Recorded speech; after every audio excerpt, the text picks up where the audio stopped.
World smallest country किसी farmland से भी छोटी है। एक एवरेज फार्मलैंड का साइज 446 एकड़ है, जबकि यह मुल्क सिर्फ 110 एकड़ पर है। मेजरमेंट्स की बात की जाए तो इसकी लेंथ 1.5 किलोमीटर है और 0.85 किलोमीटर चौड़ाई है इसकी, यानी ये मुल्क 3 गुना छोटा है एक एवरेज फार्मलैंड के साइज से भी। और अगर आप इसमें पैदल चलने लगे तो 15 से 20 मिनट की वॉक पर यह पूरा मुल्क ही खत्म हो जाएगा। इस छोटे से मुल्क का नाम वेटिकन सिटी है, जो इटली के कैपिटल रोम के बीचों बीच है, जिसमें सिर्फ 800 के करीब लोग रहते हैं। दोस्तों, वेटिकन सिटी कैसे बना और ये दुनिया में किस लिए जाना जाता है, आइए जानते हैं आज के इस वीडियो में। It happened in a split second. Several people breaking from the crowd, one of them able to reach into the Pope mobile in Havana. News tonight about Pope Francis. The Vatican says the pontiff made a marked improvement since undergoing treatment for bronchitis in a Rome hospital. To address some 170 world leaders, all with security details of their own. Massive crowds outside St. Patrick's Cathedral, people who have just witnessed the arrival of Pope Francis. Few days after another man breached security at the St. Anna Gate of the Vatican close to midnight. As Pope Francis was greeting a crowd of worshippers, suddenly somebody grabs him by his cassock and won't let go.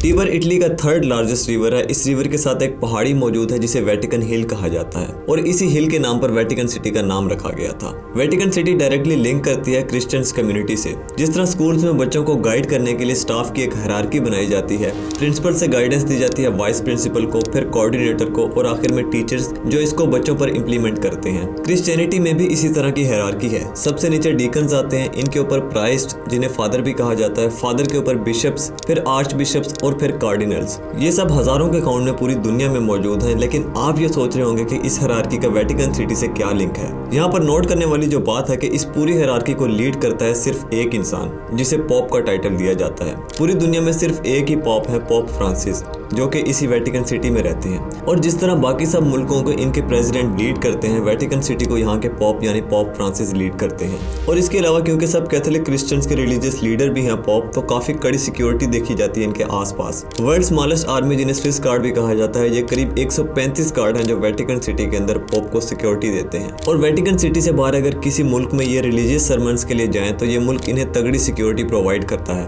यही वजह है कि pop Francis is one of the most secured person in the world. और Vatican city pop की residence होने की वजह से दुनिया में जानी जाती है। अब बात करते हैं कि वेटिकन सिटी एक कंट्री कैसे बना और इतने छोटे एरिया को हम एक कंट्री कैसे कंसीडर कर सकते हैं। सबसे पहली बात, जरूरी नहीं कि लाखों स्क्वायर माइल्स की जगह हो और इस पर करोड़ों लोग रहते हो तो इसे कंट्री डिक्लेयर किया जाएगा। एक कंट्री के क्राइटेरिया को मीट करने के लिए बेसिकली 4 रिक्वायरमेंट्स होती हैं। इसकी पॉपुलेशन, डिफाइंड टेरिटरी, अपनी गवर्नमेंट और बाकी स्टेट्स के साथ रिलेशंस। और वेटिकन सिटी इन चारों रिक्वायरमेंट्स पर पूरा भी उतरता है। इसमें लोग भी रहते हैं, डिफाइंड टेरिटरी भी है, अपनी गवर्नमेंट है जिसे पॉप हेड करते हैं और करीब 172 नेशंस के साथ इसके डिप्लोमेटिक रिलेशंस भी हैं। इसीलिए वेटिकन सिटी को आज एक मुल्क की हैसियत से देखा जाता है। अब आते हैं अपने दूसरे पॉइंट की तरफ कि वेटिकन सिटी इतना छोटा क्यों है। ये समझने के लिए हमें हिस्ट्री में कुछ साल पीछे जाना पड़ेगा। Italy has always been a melting pot of cultures. As a result, throughout its history, it would be a battleground between different civilizations before one would eventually rise, defeating them all. साल 1871 से पहले Italy कई separate states में divided था और इनमें से 1/3 states को उस वक्त के पॉप लीड किया करते थे। इसलिए इन सब स्टेट्स को पेपल स्टेट्स या पेपल लैंड्स कहा जाता था। 1871 में इटालियन यूनिफिकेशन देखने को मिली और इटालियन फोर्सेस ने बाकी सब टेरिटरीज के साथ साथ पेपल लैंड्स पर भी कब्जा कर लिया और पॉप को उनकी रेजिडेंस यानी वेटिकन सिटी तक रिस्ट्रिक्ट कर दिया गया। अब क्योंकि पॉप इटालियन किंग के इस कब्जे को गलत समझते थे, इसलिए उन्होंने वेटिकन सिटी को छोड़ने से साफ इनकार कर दिया।